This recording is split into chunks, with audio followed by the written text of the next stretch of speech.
أعوذ بالله من الشيطان الرجيم. بسم الله الرحمن الرحيم. إن الذين يخشون ربهم بالغيب لهم مغفرة وأجر كبير. وأسروا قولكم واجهروا به إنه عليم بذات الصدور. ألا يعلم من خلق وهو اللطيف الخبير. كنتم خير أمة أخرجت للناس تأمرون بالمعروف وتنهون عن المنكر وتؤمنون بالله. اصلاح کرو. الدین والنصیحہ، دین خیر خواہی کا نام ہے، اس کے سامنے اس کو بیان کرو. پیچھے بولنا، اس سے فساد پھیلتا ہے، شر پھیلتا ہے، نقصان زیادہ ہوتا ہے. شریعت نے کہا کہ پاس و لحاظ کرو ایک دوسرے کا.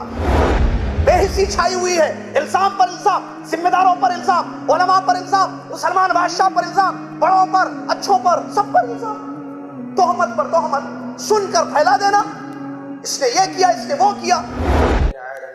والصلاة والسلام على رسوله الأمين. أما بعد، أعوذ بالله من الشيطان الرجيم. بسم الله الرحمن الرحيم. يا أيها الذين آمنوا اتقوا الله حق تقاته ولا تموتن إلا وأنتم مسلمون. يا أيها الناس اتقوا ربكم الذي خلقكم من نفس واحدة وخلق منها زوجها وبث منهما رجالا كثيرا ونساء واتقوا الله الذي تساءلون به والأرحام إن الله كان عليكم رقيبا. يا أيها الذين آمنوا اتقوا الله وقولوا قولا سديدا يصلح لكم أعمالكم ويغفر لكم ذنوبكم ومن يطع الله ورسوله فقد فاز فوزا عظيما. قال الله سبحانه وتعالى: قد نرى تقلب وجهك في السماء فلنولينك قبلة ترضاها. وقال تعالى: فرددناه إلى أمه كي تقر عينها ولا تحزن. وقال تعالى: وتولى عنهم وقال يا أسفا على يوسف. وقال يا أسفا على يوسف وابيضت عيناه من الحزن فهو كظيم. قال تعالى: أيحب أحدكم أن يأكل لحم أخيه ميتا فكرهتموه.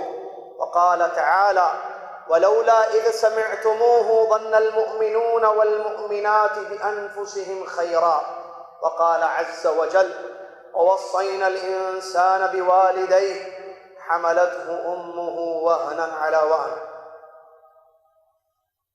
قال رسول الله صلى الله عليه وسلم: فهل أنتم تاركوا لي صاحبي. الحديث كما قال رسول الله صلى الله عليه وسلم. سب سے پہلے میں اس اللہ تبارک و تعالی کی حمد و ثنا کبریائی بیان کرتا ہوں، جس اللہ تبارک و تعالی نے ہم سب کو یہاں اس کے گھر میں بیٹھ کر کچھ دینی باتیں سننے سنانے کی توفیق دی، اور اس توفیق کے علاوہ اس کی ہم پر بے انتہا بے حد و حساب نعمتیں ہیں، بہت زیادہ ہیں، جن کا احاطہ، جن کا شمار ناممکن ہے. جیسا کہ خود اللہ عز و جل نے فرمایا: وَإِن تَعُدُّوا نِعْمَةَ اللَّهِ لَا تُحْصُوهَا. اگر تم اللہ کی نعمتوں کو شمار کرنا چاہو، گننا چاہو، تو یہ تمہارے بس کی بات نہیں ہے. سبحان اللہ ما اعظم شأن، سبحان اللہ و بحمدہ، سبحان اللہ العظیم. اس کے بعد صلاۃ و سلام اللہ کے آخری نبی امام الانبیاء محمد الرسول اللہ صلی اللہ علیہ وسلم کی ذات گرامی پر، جنہوں نے اپنی امت کا خیال کیا، اپنی امت کا احساس کیا، اپنی امت کے لیے قربانیاں پیش کی، اپنی امت کے لیے دعائیں کی، اور اپنی امت کو جہنم سے دور رکھنے کی ہر ممکن کوشش کی۔ اللہم صلی علی محمد وعلی آل محمد کما صلیت علی ابراہیم وعلی آل ابراہیم انک حمید مجید۔ اللہم بارک علی محمد وعلی آل محمد کما بارکت علی ابراہیم وعلی آل ابراہیم انک حمید مجید۔ اس حمد و صلاۃ کے بعد مختصر سی اللہ تعالیٰ کی تعریف، پھر نبی علیہ السلام پر صلاۃ والسلام کے بعد محترم امیر جمعیت اہل حدیث حیدرآباد و سکندرآباد فضیلت الشیخ عبدالرحمن فاروقی حفظہ اللہ، اس کے علاوہ دیگر دلعی ذمہ داران، بزرگوں، محترم ساتھیوں، اور اگر میری آواز پہنچ رہی ہے، اگر خواتین موجود ہیں تو پردہ نشین اسلامی خواتین۔ معزز سامعین، موضوع اسلام میں احساس کی اہمیت۔ احساس جس کو شعور بھی کہتے ہیں، انگلش میں، انگریزی میں فیلنگز کہتے ہیں۔ دین اسلام میں احساس، کسی کا خیال رکھنا، کسی کے بارے میں اپنے اندر احساس پیدا کرنا، اس کا کیا مقام ہے؟ اس موضوع کو انشاءاللہ میں آیتوں اور حدیثوں اور کچھ واقعات کی روشنی میں انشاءاللہ آپ کی خدمت میں پیش کروں گا۔ توجہ چاہتا ہوں انشاءاللہ۔ اللہ تبارک و تعالی جو ہمارا خالق ہے، مالک ہے، کیسے اپنے بندوں کا احساس رکھتا ہے، کس قدر اپنے بندوں پر رحم و کرم کا معاملہ کرتا ہے۔ اللہ تبارک و تعالی رحمان ہے، رحیم ہے، اس کے نام ہے، رحم کرتا ہے، نہایت رحم کرنے والا، اپنے بندوں کا خیال کرنے والا۔ بندوں کو اس نے پیدا کیا، پیدا کر کے چھوڑ نہیں دیا، بلکہ ان کی زندگی کی تمام ضروریات کو ان تک پہنچا رہا ہے۔ ان کے لیے آرام، ان کے آرام کے لیے رات چاہیے تھی، رات بنائی، کام کے لیے دن کی ضرورت تھی، دن بنایا، ان کو رزق چاہیے تھا تاکہ ان کی زندگی باقی رہے، رزق کا انتظام کیا، آسمان سے بارش برساتا ہے، زمین سے غلہ اناج نکالتا ہے جس میں روزی ہے، دعاؤں کو قبول کرتا ہے، موسموں کو اس نے عطا کیا، رزق کا اہتمام کیا، اپنے ذمے رزق کو لے لیا۔ اللہ کس قدر اپنے بندوں کا خیال کرتا ہے کہ بندوں کی، اپنی مخلوق کی تمام ضروریات کو ان تک پہنچا رہا ہے۔ یہ اللہ کا کرم ہے، یہ اللہ کی رحمت ہے، یہ اللہ تبارک و تعالیٰ کی اپنے بندوں کے لیے عنایت ہے۔ سبحان اللہ، یہ تو عمومی چیز ہے۔ خصوصی طور پر اللہ تعالیٰ کس قدر اپنے پیغمبروں کا خیال کرتا ہے، ان پر رحم کرتا ہے اور ان کی ضرورت کو پوری کرتا ہے، ان کی خواہشات کو تکمیل تک پہنچاتا ہے۔ پیغمبروں کو چنا اس نے اپنی مرضی سے، توحید کی دعوت دینے کے لیے، کفر اور شرک سے ڈرانے کے لیے، پھر ان کا سپورٹ کیا، ان کو تسلیاں دی، صبر کی تلقین کی، مدد کی ہر جگہ۔ پیغمبر بشر تھے، ڈر گئے تو ان کے ڈر کو دور کیا، پریشان ہو گئے ان کی پریشانیوں کو دور کیا تسلی دے کر۔ بے شمار قرآن مجید کی آیتیں، پیغمبروں کے واقعات کو پڑھ کر دیکھیے۔ مثال کے طور پر موسیٰ علیہ السلام، اللہ نے جب ان کو پیغمبری سے نوازا، توحید کی دعوت دے کر فرعون کے پاس بھیجا، تو ان کے دل میں خدشہ تھا کہ میرے ہاتھ سے ایک معاملہ وہاں پر ہو گیا، میں ڈرتا ہوں اے اللہ۔ اللہ تبارک و تعالیٰ نے ان کا ڈر کو ہٹایا، لا تخافا اننی معکما، ڈرو مت، تم دونوں، اے موسیٰ اور ہارون، دونوں کو نبی بنایا تھا اللہ نے۔ موسیٰ علیہ السلام نے دعا کی تھی بھائی کے لیے، بھائی کی نبوت کے لیے، وہ دعا اسی وقت قبول ہوئی جیسے انہوں نے اللہ سے دعا کی، اللہ نے دونوں کو پیغمبر بنایا۔ اور جب خوف آیا تو کہا لا تخافا اننی معکما اسمع وارا، ڈرنا نہیں تم دونوں، جاؤ توحید کی دعوت لے کر جاؤ، ڈرنا نہیں، میں تمہارے ساتھ ہوں، میں سنتا ہوں اور دیکھتا ہوں۔ ہمارے نبی محمد صلی اللہ علیہ وسلم کو کیسی کیسی تسلی قرآن کی آیتوں میں اللہ نے دی۔ یہ لوگ آپ کو جھٹلاتے ہیں، یہ لوگ آپ کی طرف جو ہے غلط نسبتیں کرتے ہیں، یہ مشرکین مکہ، کفار مکہ آپ کو پریشان کرتے ہیں، آپ صبر کیجئے، مت ڈریے۔ آپ سے پہلے جتنے پیغمبر یہ دعوت توحید لے کر آئے، قوموں نے وہی برتاؤ کیا، وہی رویہ اختیار کیا جو آپ کی قوم آپ کے ساتھ کر رہی ہے۔ آپ ڈریے مت، بلغ ما انزل الیک، آپ کی طرف سے جو چیز نازل کی گئی ہے اس کو پہنچا دیجیے، آپ کا کام پہنچانا ہے، ہم آپ کے ساتھ ہیں۔ اللہ نے تسلی دی۔ اسی طریقے سے پیارے نبی صلی اللہ علیہ وسلم کی خواہش تھی کہ قبلہ بدل جائے۔ پہلے مسلمانوں کا قبلہ بیت المقدس تھا، ویسے مسلمانوں کا قبلہ بیت المقدس تھا۔ کئی مہینے اس طرف رخ کر کے مسجد اقصیٰ کی طرف نمازیں پڑھی گئی، صلاح پڑھی گئی۔ نماز کا لفظ استعمال کرنے سے زیادہ بہتر ہے صلاح کا لفظ استعمال کیجئے۔ میں نے پونا میں بھی بولا اور بھی بعض علاقوں میں نے کہا، آپ سے بھی گزارش کرتا ہوں کہ لفظ نماز کی جگہ لفظ صلاح کا استعمال کیجیے۔ کیوں؟ اس لیے کہ نماز جو لفظ ہے فارسی کا لفظ، پارسیوں کی خاص قسم کی عبادت کو ان لوگوں نے نماز کہا۔ ہم جو پڑھتے ہیں، جب ابھی ہم نے مغرب پڑھی جس میں قیام ہوا، رکوع ہوئے، سجدے ہوئے، تو اس کو صلاح کہتے ہیں قرآن کی زبان میں، حدیث میں، عربی میں۔ اردو میں نماز کہتے ہیں۔ پارسیوں کی نماز یہ نہیں تھی جو ہم پڑھے ابھی۔ ایک بات۔ دوسری بات، یہ تو ڈیفینیشن تھا کہ نماز لفظ کیا ہے۔ صلاح کا لفظ یہ عربی اصطلاح ہے، عربی لفظ ہے۔ کوئی بول سکتا ہے بھائی عربی میں صلاح بولتے ہیں، میں تو اردو میں نماز بولوں گا۔ یہ شرعی لفظ ہے، شریعت کا ایک لفظ ہے۔ شرعی الفاظ اگر اسی میں استعمال کیے جائے تو زیادہ اچھا ہے، زیادہ افضل ہے۔ جیسے بہت سارے شرعی الفاظ ہم اردو میں انہی الفاظ کو استعمال کرتے، ترجمہ نہیں کرتے ہیں ہم۔ مثال کے طور پر عمرہ، آپ عمرہ کرنے کے لیے آتے ہیں تو کیا کہتے ہیں آپ اردو میں؟ عمرے کو آپ اردو میں کیا کہتے ہیں؟ عمرہ کہتے ہیں، جبکہ وہ اردو نہیں ہے، عربی ہے۔ لیکن قرآن میں، حدیث میں عمرہ ہے، آپ عمرہ کہتے ہیں، بہت اچھی بات ہے۔ حج کو کیا کہا جاتا ہے اردو میں؟ حج کو کیا کہتے ہیں؟ حج کو گئے، حج کو آئے کو کیا کہتے ہیں اردو میں؟ حج بولتے ہیں۔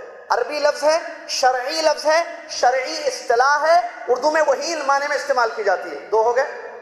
زکوٰۃ کو کیا کہتے ہیں آپ عربی اردو میں؟ زکوٰۃ۔ زکوٰۃ نکالو، زکوٰۃ نکالی، زکوٰۃ نکالنا کیا، کتنا زکوٰۃ نکالنا؟ قرآن و حدیث میں زکوٰۃ کا لفظ، اسی کو آپ استعمال کرتے ہیں، بہت اچھا ہے، ٹھیک ہے۔ شہادتین اردو میں بولتے ہیں، شہادتین کہتے ہیں اردو میں۔ تو بچے دو چیزیں، زکوٰۃ بھی ہو گیا، حج بھی ہو گیا، اسلام کے 5 ارکان، شہادتین لا الہ الا اللہ محمد الرسول اللہ، یا کلمہ بولتے ہیں، کلمہ عربی لفظ ہے، کلمہ توحید بولتے ہیں، کلمہ اخلاص بولتے ہیں، یہ سب عربی الفاظ ہیں، لا الہ الا اللہ محمد رسول اللہ۔ اور زکوٰۃ بھی کہتے ہیں، حج بھی کہتے ہیں۔ بچ گئے دو، وہ ہے نماز اور روزہ۔ اگر ان کو بھی صلاح صوم بولیں گے کیا مسئلہ ہے؟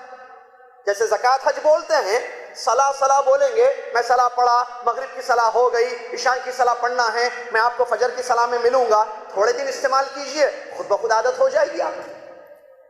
اور میں نے اس سلسلے میں شیخ وصی اللہ عباس سے گفتگو کی، حوالے کے ساتھ بات بتا رہا ہوں۔ شیخ وصی اللہ عباس سے میں نے گفتگو کی اور میں نے ان سے یہ کہا تو انہوں نے کہا کہ اس کو عام کرو، صلاح لفظ کو عام کرو، اور کہو کہ صلاح، اپنے شاگردوں کو بولو کہ صلاح لفظ، زکوٰۃ لفظ یہ اصطلاحات ہیں، شرعی اصطلاح ہیں، یہی کہنا۔ اس کے علاوہ قاری احمد دین حفیظہ اللہ جدہ میں، ان سے میری ملاقات ہوئی، جو دوسرے بڑے عالم دین ہیں، جو ام القرآ یونیورسٹی میں درس دیتے ہیں، باقاعدہ مدرس ہیں، قاری احمد دین حفیظہ اللہ، معروف ہے سلفی عالم۔ ان سے بھی میں نے اس مسئلے پر گفتگو کی، انہوں نے بھی اس کی تائید کی۔ یہ دو حوالے آپ کی خدمت میں پیش کر رہا ہوں۔ تو اللہ تبارک و تعالی، ہمارے نبی علیہ الصلوۃ والسلام کی خواہش تھی صلاح جو قبلہ بھی عربی لفظ ہے، دیکھیں قبلہ بولتے ہیں، مسجد حرام کعبۃ اللہ کو قبلہ بنایا جائے، مسجد نہیں، کعبۃ اللہ کو، خانہ کعبہ کو قبلہ بنایا جائے، یہ ہمارے نبی صلی اللہ علیہ وسلم کی کیا تھی؟ خواہش تھی۔ اللہ نے خیال کیا اس خواہش کا، اللہ نے اپنے نبی محمد الرسول اللہ صلی اللہ علیہ وسلم کی اس خواہش کو پورا کیا۔ اللہ دلوں کو جانتا ہے، خواہشات کو جانتا ہے، اپنے نبی کی خواہش کو پورا کر دیا اور حکم دیا۔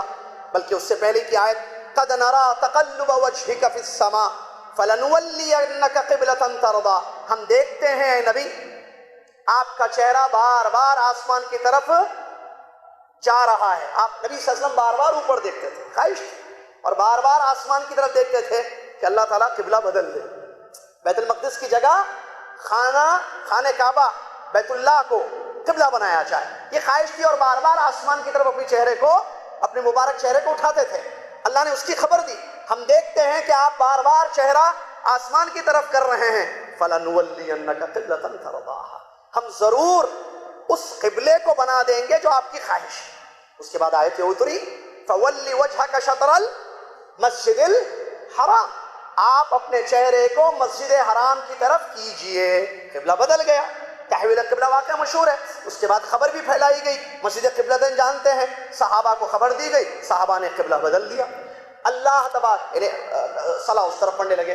کہنے کا مقصد اللہ تعالیٰ کیسے اپنے بندوں کا خیال کرتا ہے. اللہ اکبر، یہ مجھے بتانا. اللہ تعالیٰ کیسے اپنے بندوں کا خیال کرتا ہے کہ نبی کی خواہش کا خیال کیا رب العالمین نے اور قبلے کو بدل دیا.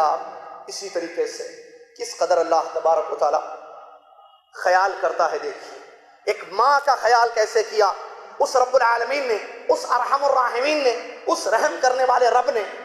موسیٰ علیہ السلام کا واقعہ قرآن کی آیت جو میں نے پڑھی آپ کی خدمت میں.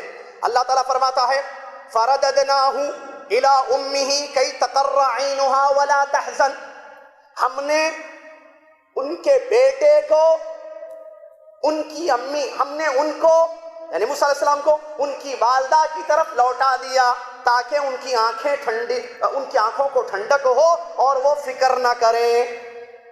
ایک آیت ہے سورہ کی جس میں اس بات کی خبر اللہ تعالیٰ نے دی. ایک ماں اپنے بیٹے کو لے کے پریشان تھی. بیٹا ہوا، مصر کا واقعہ آپ جانتے ہیں. فرعون کا اعلان تھا کہ جو بچہ پیدا ہو اس کو پکڑ کر قتل کر دیا جائے. تو سارا یہ معاملہ ہوا. موسیٰ علیہ السلام کی ولادت ہوتی ہے. ماں پریشان ہے، اب میرے بیٹے کا کیا ہوگا. اللہ نے فرمایا ڈرو مت، صندوق میں ڈالو، سمندر میں ان کو ڈال دو، ہم لوٹا دیں گے. اللہ نے وعدہ کیا ہم آپ کے بچے کو آپ کی طرف لوٹا دیں گے. سبحان اللہ. دیکھیے اللہ کیسے خیال کرتا ہے اپنے بندوں کا، کیسے رحم کرتا ہے اپنے بندوں پر، کیسے ان کی خواہشات کو پوری کرتا ہے. ایک ماں کا خیال کیسے اللہ عز و جل نے کیا. ہوا کیا سبحان اللہ. قرآن پڑھیے میرے بھائی، قرآن سمجھ کر پڑھیے، قرآن ترجمے تفسیر کے ساتھ پڑھیے. ہدی للمتقین قرآن کے بارے میں اللہ نے کہا یہ سرچشمہ ہدایت ہے ہماری کتاب. ہم نے کتاب اللہ کو چھوڑا، سنت رسول کو چھوڑا، بھٹکیں گے، گمراہ ہوں گے. نبی علیہ السلام نے بیان فرمایا میں دو چیزیں تمہارے درمیان چھوڑ کر جا رہا ہوں، جب تک تم ان دونوں چیزوں کو مضبوطی سے تھامے رکھو گے کبھی گمراہ نہیں ہوگے. پوری تاریخ اسلام اٹھا کر دیکھیے، جہاں قوموں نے، مسلمانوں نے، لوگوں نے اللہ کی کتاب کو بس کش ڈال دیا، سنت رسول کو ترک کر دیا، گمراہی ان کا مقدر بنی. اللہ تعالیٰ قرآن میں بیان فرماتا ہے بچہ گیا صندوق میں. سبحان اللہ. واقعہ پڑھنے کا واقعہ ہے. سبحان اللہ کیسی عبرت ہے. اللہ نے قرآن میں آیت کا ترجمہ کرو حرمنا علیہ المراضع، ہم نے دودھ پلانے والیوں کو حرام کر دیا.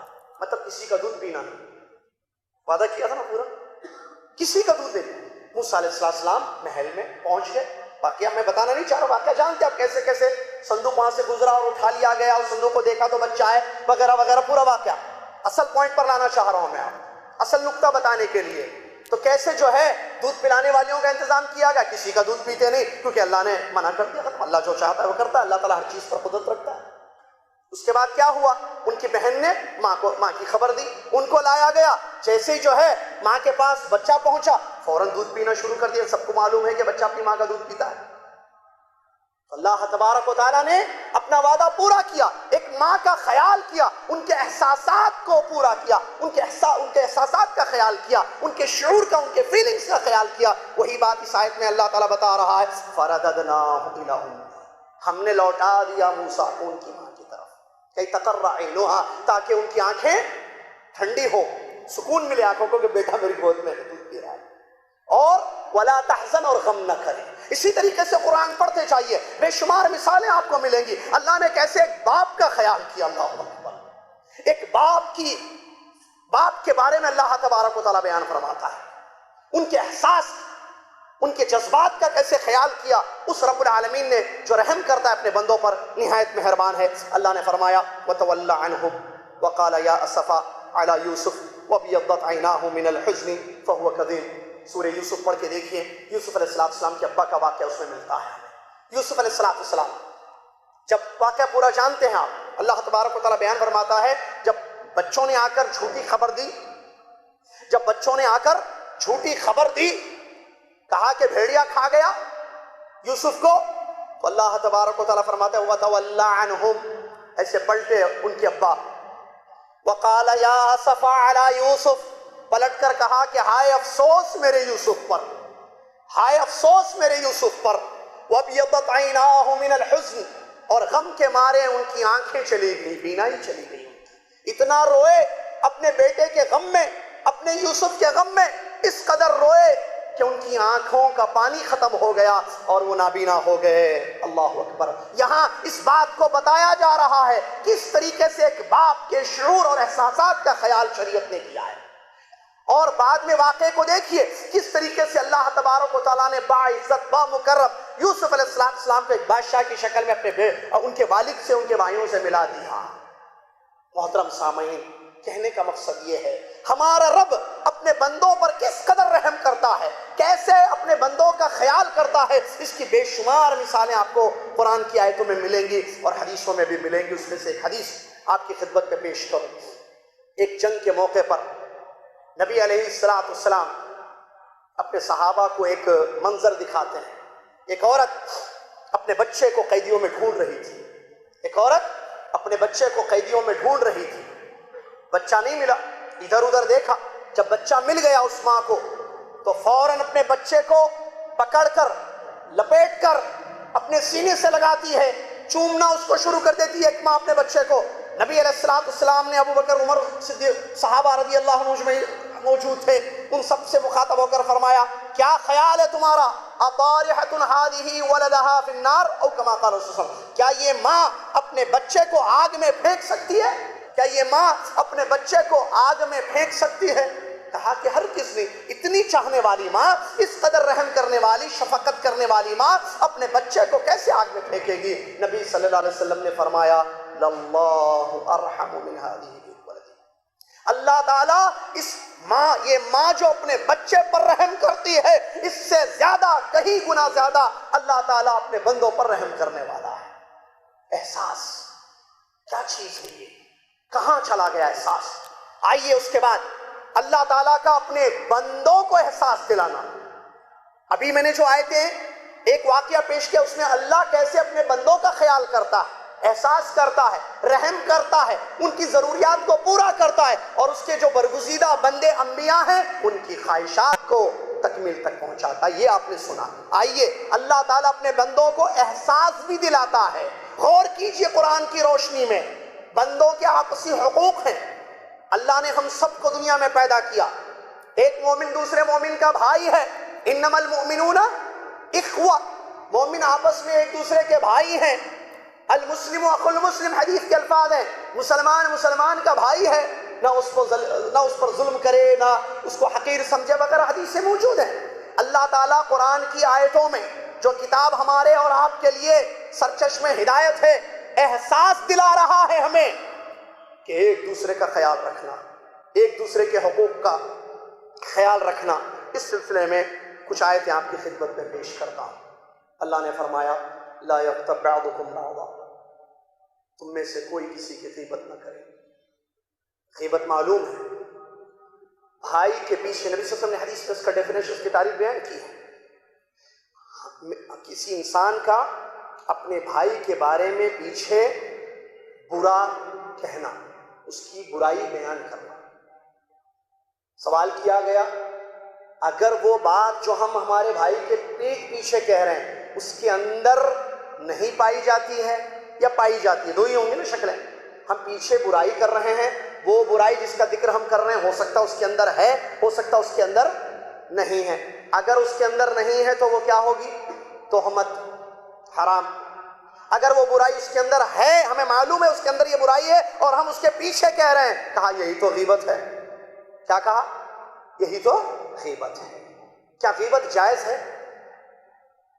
اللہ نے قرآن میں اس کو حرام کہا, لا یغتب بعضکم بعضا, تم میں سے کوئی کسی کی غیبت نہ کرے. بندوں کو احساس دلا رہا ہے اللہ تعالیٰ, آپسی حقوق کا خیال کرو, ایک دوسرے کی عزتوں کا پاس و لحاظ کرو. کیا فرمایا اللہ نے؟ سنیے سبحان اللہ، کس آیت ہے سورہ حجرات کی؟ اللہ تعالیٰ فرماتا ہے لا یغتب بعضکم بعضا، تم میں سے کوئی کسی کی غیبت نہ کرے. ایحب احدکم ان یاکل لحم اخیہ میتا فکرہتموہ، کیا تم میں سے کوئی یہ پسند کرتا ہے اپنے بھائی کا مردہ گوشت کھائے؟ احساس دلانا ہے. کیا تم میں سے کسی کو پسند ہے؟ کیا مطلب آیت کا؟ غور کیجئے. ایحب احدکم، کیا تم میں سے کسی کو یہ بات پسند ہے ان یاکل لحم اخیہ میتا، بھائی کا مردہ گوشت ہے، بھائی ہمارا مسلمان بھائی مرا ہوا ہے، اس کی لاش ہے، اس کے گوشت کو کھانا کیا تم میں سے کسی کو پسند ہے؟ جواب اللہ نے خود دے دیا کیونکہ وہ علیم خبیر ہے. فکرہتموہ، تم اس کو پسند نہیں کرتے ہو. احساس دلایا جا رہا ہے یہاں، جب تمہیں اپنے بھائی کا مردہ گوشت کھانا پسند نہیں تو غیبت کیسے کر رہے ہو؟ احساس کرو، بھائی کا خیال کرو، اس کے پیچھے اس کی برائی کیسے کر رہے ہو جب تم اس بات کو پسند نہیں کرتے ہو. ناپسند ہے تمہارے نزدیک کہ اس کا مردہ گوشت کھائیں. اور اگر علماء کی غیبت ہو تو علماء نے فتویٰ دیا، علماء نے جواب دیا مسلمان کی غیبت کرنا حرام، مردہ گوشت کھانا، مردہ گوشت کھانا آیت. وہ مسلمان اگر عالم ہو اس کی غیبت کرنا زہریلا مردہ گوشت کھانا، علماء نے کہا خالی گوشت نہیں، اس میں زہر بھی ملا ہوا ہے. ذمہ داروں کی غیبت کرنا، جماعت کے احباب کی غیبت کرنا، امیر، ناظم، نائب ناظم، نائب امیر، فلاں، مسجد کے امام، مسجد کے خطیب، بادشاہ، مسلمان کا بادشاہ، مسلمان بادشاہ، اس کی غیبت کرنا، ابا کی غیبت، امی کی غیبت، بڑے بھائی کی غیبت، عالم کی غیبت، حافظ کی غیبت، قاری کی غیبت، ذمہ داروں کی غیبت. کیا ہے یہ چیز؟ احساس ہے یا بے حسی چھا گئی ہے؟ نعوذ باللہ من ذالک. ہم کتاب و سنت کے داعیان ہیں، ہمارے حال ہم کیوں بے حسی کا شکار ہیں؟ احساس کیوں ختم ہو گیا؟ شریعت احساس دلاتی ہے، قرآن کی تعلیم ہے، احساس کرو ایک دوسرے کا. ایحب احدکم ان یاکل لحم اخیہ میتا، کیا ایک دوسرے کا گوشت کو مردہ کھانا پسند کرتے ہو؟ فکرہتموہ، جب تم پسند نہیں کرتے ہو تو پھر غیبتیں کیوں کرتے ہو؟ غیبت کرنا مردہ گوشت کھانے کے برابر ہے. اگر برائی نظر آئے تو کیا کرنا ہے پھر؟ الدین والنصیحہ. کوئی کہتا ارے ہے بھائی وہ شراب پیتا ہے معلوم ہے مجھے، تو پیچھے کیوں بول رہے ہو؟ دین کس لیے آیا؟ برائیاں ختم ہو یا برائیاں پھیلیں؟ شریعت کی تعلیم کیا ہے؟ کنتم خیر امت اخرجت للناس تأمرون بالمعروف وتنہون عن المنکر وتؤمنون باللہ. امر بالمعروف نہیں المنکر فریضہ ہے نا امت کا. کیا مطلب امر بالمعروف نہیں المنکر؟ بھلائی کا حکم دینا، برائی سے روکنا. برائی سے روکنا کیسے؟ غیبتوں سے. کیا غیبتوں سے برائیاں ختم ہوں گی کہ اور پھیلیں گی؟ شر ختم ہوگا یا پھیلے گی؟ شر پھیلے گا. شریعت نے کہا کہ شر کو ختم کرو، لیکن اگر تم ایسا کام کرتے ہو جس سے شر اور بڑھے گا، چھوڑ دو، شر کو باقی رکھو.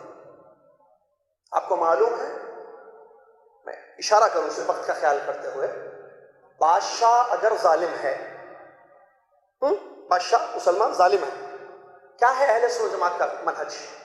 خوارج کا نہیں، وہ تو بول دیا، بہت پہلے سے بول دیا یہاں، علماء نے کہا، سب نے کہا الحمدللہ. میں کہہ رہا ہوں اہل سنت جماعت کا کیا منہج ہے؟ ظالم بادشاہ ہو تو اس کے خلاف بغاوت کر سکتے ہیں؟ ظالم ہے بھائی، مارتا ہے، شریعت نے کیا کہا؟ نہیں. ظالم ہے، مارتا ہے، چھینتا ہے پیسہ، پیٹھ پر کوڑے مار رہا ہے، کیا کرنا؟ بغاوت کرنا، کرسی نکالنا اس کی، کیا کرنا؟ صبر کرنا. کیوں؟ اگر بغاوت کریں گے تو شر اس کے اندر ہے، صرف وہ ظالم ہے، ایک انڈیویجول ہے، یہ اس کے حد تک وہ شر محدود ہے. غور کیجئے میرے الفاظ پر. وہ جو شر ہے نا وہ ظلم ہے، ظالم ہے، بہت مارتا ہے، کھاتا ہے لوگوں کا پیسہ، لوٹتا ہے، تو اس کا ظلم اس کے حد تک ہے. اگر آپ نے بغاوت کی، آپ نے اس کے خلاف بولا، تو وہ شر کیا ہوگا؟ پھر محدود نہیں رہے گا، پھیل جائے گا، معصوموں کی جان جائیں گی، نہ جانے کتنے خون بہے جائیں گے. شریعت نے کہا ایک شر کو ہٹانے کے لیے، اگر بہت زیادہ شر ہو رہا ہے، شریعت کا یہ قاعدہ ہے کہ اس کو باقی رکھو. ایسی بہت ساری مثالیں ہیں. ایک چھوٹی سی حدیث کے الفاظ ہیں. نبی صلی اللہ علیہ وسلم نے فرمایا بادشاہ وَإِن ضَرَبَ ظَهْرَكَ وَأَخَذَ مَالَكَ، اگر تمہاری، حذیفہ رضی اللہ عنہ کی حدیث ہے، اگر وہ تمہاری پیٹھ پر کوڑا مارے اور تمہارا مال چھین لے، تب بھی اس کے خلاف بغاوت نہیں کرنا ہے. اس کے خلاف بغاوت نہیں کرنا. اور یہ الحمدللہ اہل الحدیث کا، یہ اہل السلف کا، سلف صالحین کا، اہل سنت والجماعت کا یہ منہج اور عقیدہ ہے کہ ہم ظالم کے خلاف، بادشاہ مسلمان ظالم ہو تو اس کے خلاف بغاوت نہیں کرتے. اس بات کا خیال رکھنا. بندوں کو احساس دلایا جا رہا ہے شریعت اسلامیہ میں، غیبتیں نہ کرو، اللہ سے ڈرو، کیونکہ غیبتیں ہوں گی. غیبت کب انسان کرتا ہے؟ جب اس کے پاس احساس ختم ہو جاتا ہے، اس کو بھائی کی عزت کی کوئی فکر نہیں ہے، بھائی کا کوئی خیال نہیں ہے اپنے مسلمان بھائی کا، وہ پیچھے غیبت کر رہا ہے. اس غیبت کے خطرناک نتائج ہوں گے اور یہ سب اس کی گردن پہ کل قیامت کے دن آئیں گے. کل اللہ تعالیٰ جب پوچھے گا تم نے اپنے بھائی کے اندر کوئی برائی دیکھی تھی، تم نے اس کے پیچھے کیوں کہا، اس کے سامنے اصلاح کے لیے کیوں کہا؟ یہ پیچھے بولنا افساد ہے، سامنے بولنا اصلاح ہے. شریعت اصلاح کی تعلیم دیتی ہے، افساد یعنی فساد پھیلانے کی نہیں. اصلاح کرو. الدین والنصیحہ، دین خیرخواہی کا نام ہے، اس کے سامنے اس کو بیان کرو. پیچھے بولنا، اس سے فساد پھیلتا ہے، شر پھیلتا ہے، نقصان زیادہ ہوتا ہے. شریعت نے کہا کہ پاس و لحاظ کرو ایک دوسرے کا. اسی طریقے سے قرآن مجید کی آیت وَلَوْلَا إِذْ سَمِعْتُمُوهُ ظَنَّ الْمُؤْمِنُونَ وَالْمُؤْمِنَاتِ بِأَنفُسِهِمْ خَيْرًا. کیا آیت ہے، سبحان اللہ. اللہ نے فرمایا جب تم نے سنا اس کو تو مومن مردوں نے، مومنہ عورتوں نے اپنے آپ پر کیوں نہیں سوچا؟ اپنے بارے میں کیوں نہیں سوچا؟ یہ آیت کس کے متعلق ہے؟ ام المومنین عائشہ رضی اللہ عنہا کے واقعے کے متعلق. واقع افک مشہور واقعہ ہے، قرآن کی آیتیں نازل ہوئی اس سلسلے میں. اللہ کے نبی محمد صلی اللہ علیہ وسلم کی چہیتی زوجہ محترمہ پیارے نبی صلی اللہ علیہ وسلم کی، ہم سب کی امی جان، ام المومنین صدیقہ بنت صدیق عائشہ رضی اللہ عنہا، ابو بکر صدیق رضی اللہ عنہ کی صاحبزادی، ہمارے نبی صلی اللہ علیہ وسلم کی شہیدی بیوی، تمام ایمان والوں کی ماں. ان پر الزام لگایا گیا، تہمت لگائی منافقین نے، ایک چال چلی گئی تھی. واقعہ جانتے ہیں آپ، ایک خطرناک سازش رچی گئی. جب وہ سازش ہوئی، جب وہ چال چلی گئی بدنام کرنے کے لیے، تہمت لگائی گئی، تو کیا ہوا؟ لوگوں نے بولنا شروع کیا. لوگوں نے کیا کیا؟ زبان کھولنا شروع کیا اس ٹاپک پر، اس موضوع پر بولنے لگے. اللہ کو یہ بات پسند نہیں آئی. نبی صلی اللہ علیہ وسلم پریشان ہیں کہ یہ کیا خبر پھیلی ہوئی ہے مدینہ میں، لوگ میرے گھر والوں کے بارے میں گفتگو کر رہے ہیں. اللہ تبارک و تعالیٰ نے آیتیں نازل فرمائی، ڈرایا اپنے ایمان والے بندوں کو، احساس دلانا ہے. دیکھیے تہمت کیسے لگا رہے ہو. اللہ نے فرمایا وَلَوْلَا، یہ ایک آیت لے کر آیا میں آپ کے سامنے، وَلَوْلَا إِذْ سَمِعْتُمُوهُ، جب تم نے سنا. کیا سنا؟ کہ لوگ عائشہ رضی اللہ تعالیٰ کے بارے میں گفتگو کر رہے ہیں. جب تم نے سنا تو تم نے اپنے نفسوں پر، ایمان والے مردوں نے، ایمان والی عورتوں نے اپنے نفسوں پر خیر کو کیوں نہیں سوچا؟ کیا تمہاری زندگی میں یہ حرکت ہو سکتی ہے؟ تمہاری بیوی یہ کام کر سکتی ہے، تم یہ کام کر سکتے ہو، یہ بدکاری تم کر سکتے ہو، یہ بدکاری، یہ فحش تمہاری بیویاں کر سکتی ہیں؟ نہیں. تو نبی کی بیوی کے بارے میں کیسا سوچ رہے صلی اللہ علیہ وسلم؟ دیکھیے کیا آیت ہے، یہاں احساس دلانا ہے. اسلام میں احساس کی اہمیت، بے حسی چھائی ہوئی ہے. الزام پر الزام، ذمہ داروں پر الزام، علماء پر الزام، مسلمان بادشاہ پر الزام، بڑوں پر، اچھوں پر، سب پر الزام. تہمت پر تہمت سن کر پھیلا دینا، اس نے یہ کیا، اس نے وہ کیا. قرآن کی آیت دیکھیے، ام المؤمنین عائشہ رضی اللہ عنہا پر الزام لگایا منافقین نے، خبر پھیلی، لوگوں نے گفتگو کرنی شروع کی. اللہ نے آیت اتاری. آیت پر غور کیجئے، جب تم سنیں وَلَوْلَا إِذْ سَمِعْتُمُوهُ، کان میں ڈالے نا بات. یہ لوگ منافقوں، دیکھو عائشہ رضی اللہ عنہا کا ایسا سامان جانتے ہیں نا واقعہ کہ وہ سفر میں واپس ہو رہی تھی، تاخیر ہو گئی وغیرہ. اب یہ لوگوں کو نہیں معلوم تھا.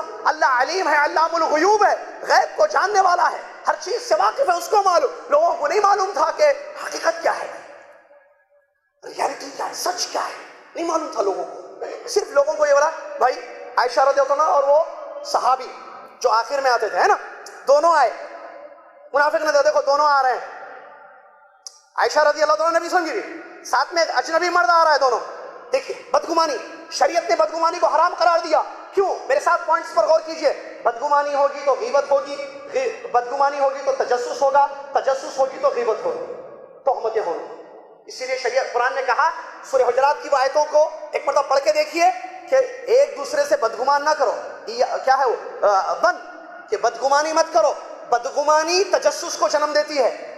بدگمانی ہوگی تو ذرا چل کے دیکھیں گے کیا ہوا کیا ہو رہا. بدگمانی پہلے ہوئی, کسی کے بارے میں برا سوچے. نمبر ایک, جب برا سوچے تو اس کے پیچھے لگے رہتے ہیں, جس کو تجسس کہتے ہیں. وَلَا تَجَسَّسُوا, بدگمانی مت کرو. اس کے جنم بدگمانی سے کیا ہوگی؟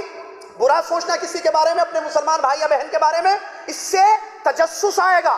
جب تجسس ہوگی غیبت ہوگی, غیبت ہوگی شر پھیلے گا. تو بنیاد کو ختم کر دیا. شریعت نے کہا بدگمانی مت کرو.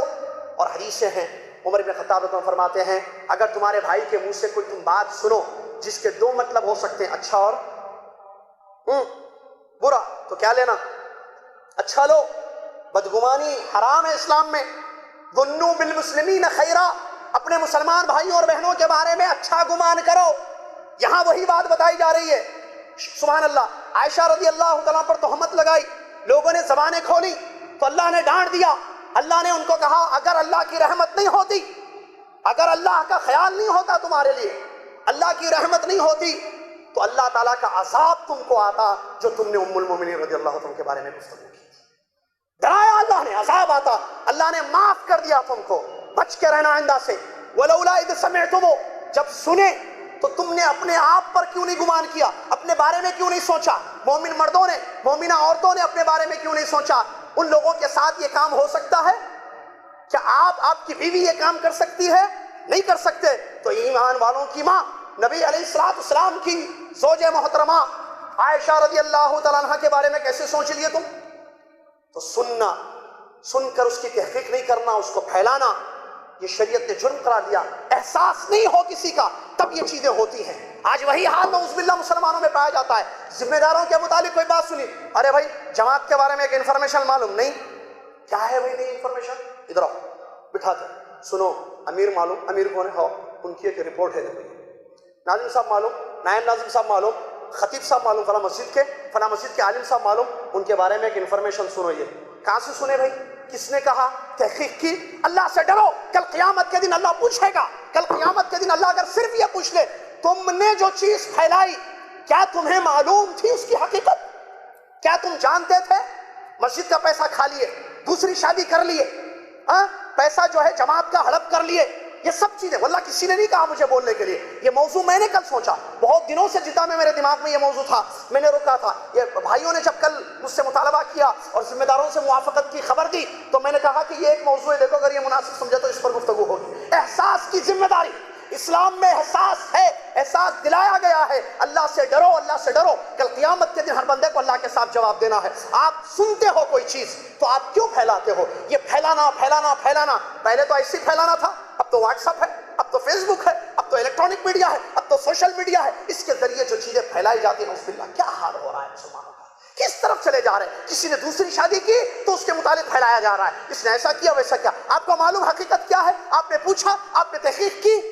کسی نے جو ہے پیسہ لائے ایک مسجد کے نام پر, اب وہ پیسہ کون دیے, کیوں دیے, مسجد بنی نہیں بنی, آپ کو اس سے کیا لینا دینا ہے؟ یہ ان کا مسئلہ ہے. اگر وہ پیسہ کھا گئے کل قیامت کے دن اللہ کو جواب دیں گے. اگر کسی نے دوسری شادی کر کے ظلم کیا, اللہ تعالیٰ کے پاس وہ جواب دینے والا ہے, اللہ کے پاس وہ جواب دینا. اگر کسی نے اپنی ذمہ داری کو, وہ جماعت کا صدر بنا یا جماعت کا ناظم بنا, جماعت کا امیر بنا, اگر اس نے خیانت کی وہ اللہ کے ساتھ, اللہ تعالیٰ اس سے پوچھے گا. آپ کو شریعت نے یہ حکم نہیں دیا ہے, یہ اس بات کی اجازت نہیں دی ہے بدگمانی پیدا کرے, شر کو پھیلائیں اور دنیا میں جو ہے شر کو عام کر دے. ایسے لوگوں کی عزتیں محفوظ نہیں رہیں گی میرے بھائی. ایک دوسرے کی عزت کا پاس و لحاظ کرنے کا شریعت نے حکم دیا. احساس کرو عزت کا. شریعت نے کہا تم تہمتیں لگاتے ہو, تم انگلی اٹھاتے ہو, تم انگلی اٹھاتے ہو ان کے بارے میں. کیا تم نے اپنے بارے میں سوچا کہ تمہارے ساتھ یہ چیز ہو سکتی ہے؟ جب تمہارے ساتھ یہ چیز نہیں ہو سکتی ہے تو مومنہ ام المومنین عائشہ رضی اللہ عنہ کے ساتھ کیسے ہو سکتی ہے؟ کیا آپ مسجد کا پیسہ کھا لیں گے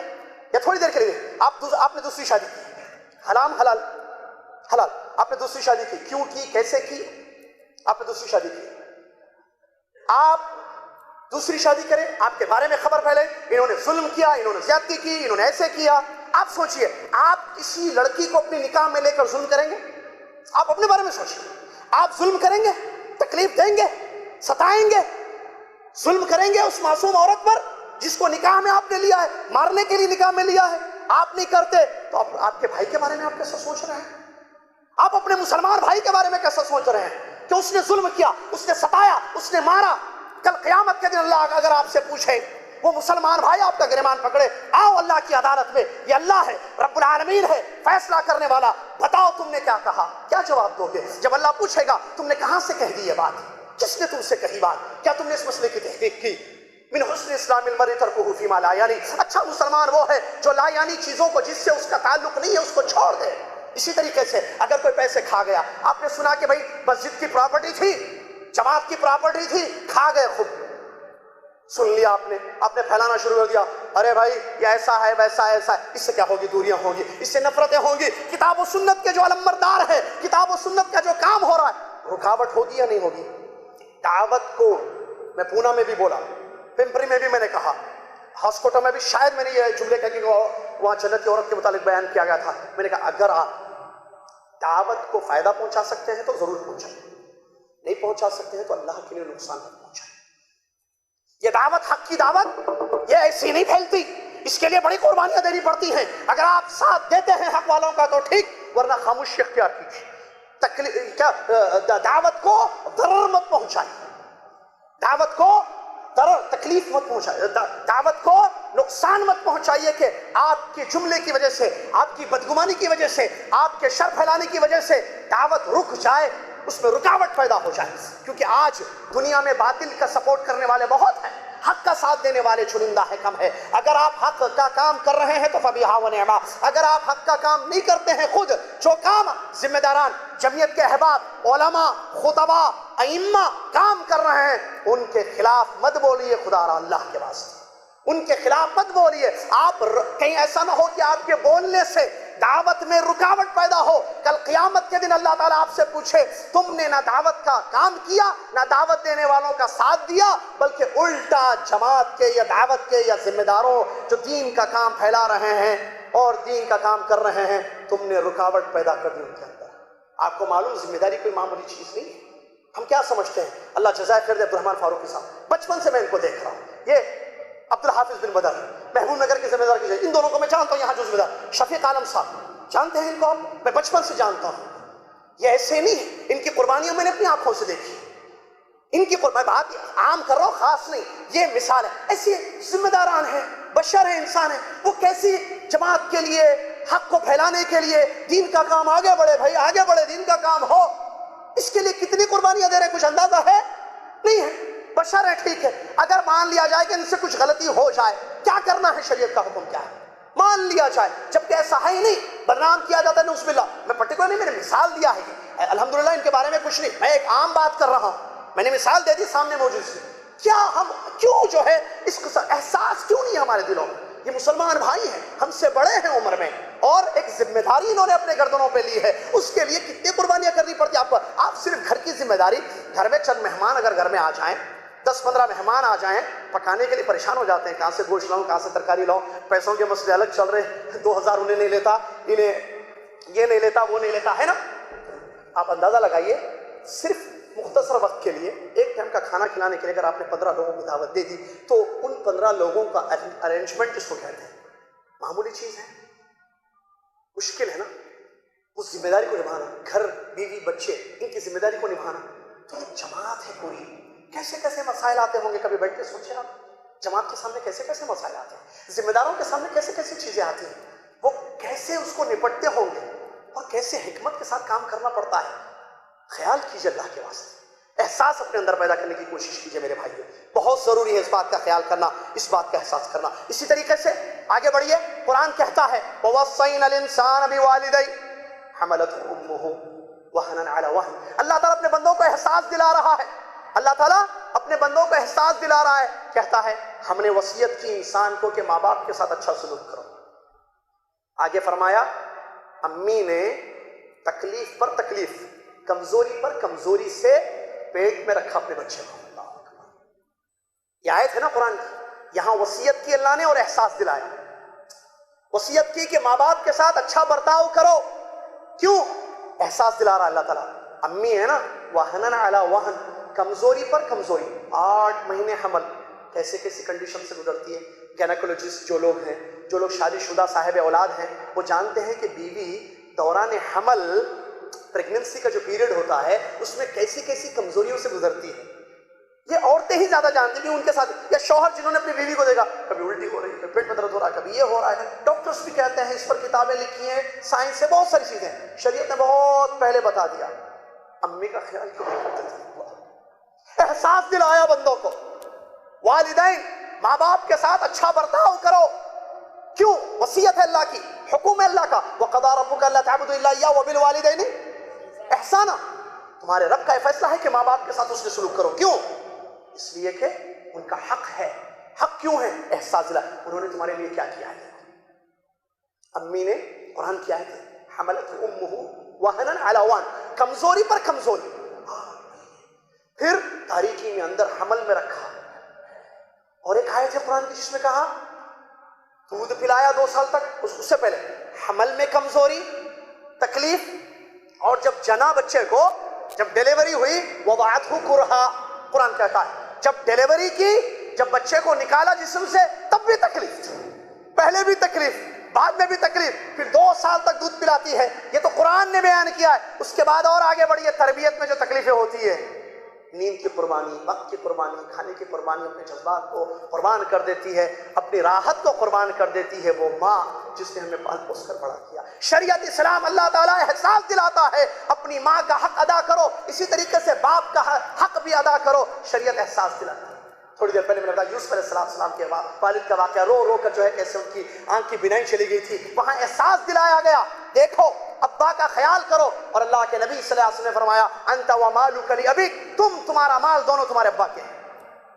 ابا، اللہ اکبر، والد اور والدین، والدہ، ان دونوں کے بارے میں قرآن آیت وصیت کی گئی ہے۔ احسانا، قرآن نے کہا وَقَضَىٰ رَبُّكَ أَلَّا تَعْبُدُوا إِلَّا إِيَّاهُ وَبِالْوَالِدَيْنِ إِحْسَانًا إِمَّا يَبْلُغَنَّ عِندَكَ الْكِبَرَ أَحَدُهُمَا أَوْ كِلَاهُمَا فَلَا تَقُل لَّهُمَا أُفٍّ وَلَا تَنْهَرْهُمَا وَاخْفِضْ لَهُمَا جَنَاحَ الذُّلِّ مِنَ الرَّحْمَةِ وَقُل رَّبِّ ارْحَمْهُمَا كَمَا رَبَّيَانِي صَغِيرًا۔ کیا آیت ہے؟ وَقَضَىٰ رَبُّكَ أَلَّا تَعْبُدُوا إِلَّا إِيَّاهُ، تمہارے رب کا یہ حکم ہے کہ تم اسی کی عبادت کرو، مطلب کسی اور کی عبادت نہ کرو، اور والدین کے ساتھ اچھا سلوک کرو۔ اگر دونوں میں سے کوئی ایک بوڑھے ہو جائیں تمہارے پاس، یا دونوں بوڑھے ہو جائیں تمہارے پاس کیوں بولا اللہ؟ غور کیجئے میرے ساتھ، اللہ تمہارے پاس کیوں بولا؟ کیا ہے آیت؟ اما یبلغن عندک الکبر، عندک، اس کو انڈرلائن کیجئے، تمہارے پاس ماں باپ دونوں بوڑھے ہو جائیں یا دونوں میں سے ایک بوڑھے ہو جائیں۔ تمہارے پاس مطلب بڑھاپے میں باپ کو یا ماں کو اولاد کی ضرورت پڑتی ہے، تو بچوں کی یہ ذمہ داری ہے بوڑھے ماں باپ کو اپنے پاس رکھنا۔ یہ علماء نے کہا، اسی لیے اللہ نے کہا عندک، تمہارے پاس۔ یہ نہیں کہا اللہ نے جب ماں باپ بوڑھے ہو جائیں تو ان کے ساتھ اچھا رہو، تمہارے پاس بوڑھے ہو جائیں۔ بڑھاپے کی عمر میں ماں باپ کو سہارے کی ضرورت پڑتی ہے کہ نہیں؟ کل وہ آپ کا سہارا تھے، آج آپ ان کا سہارا بنے۔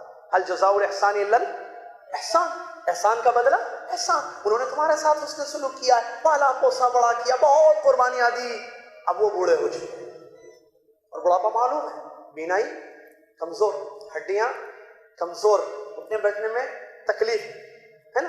اب پانی پینا ہے تو کمر میں تکلیف، گھٹنوں میں تکلیف، اٹھنا پڑے گا، کچن تک جانا پڑے گا، مطبخ سے پانی لے کر پینا، مطبخ کچن سے تلاجے سے فریج سے نکال کر پانی پینا پڑے گا، یا گڑھے سے کیا بولتے ہیں اس کو، اس سے نکال کر پانی پینا، پوٹ سے نکال کر پانی پینا پڑے گا۔ تمہارے پاس جی امی پانی آ کے دو، معلوم ہے پانی پی، دوائی یہ لیجیے امی، دوائی یہ لیجیے ابا، دوائی اور پانی عندکا، تمہارے پاس۔ بچے کہاں ہیں آج؟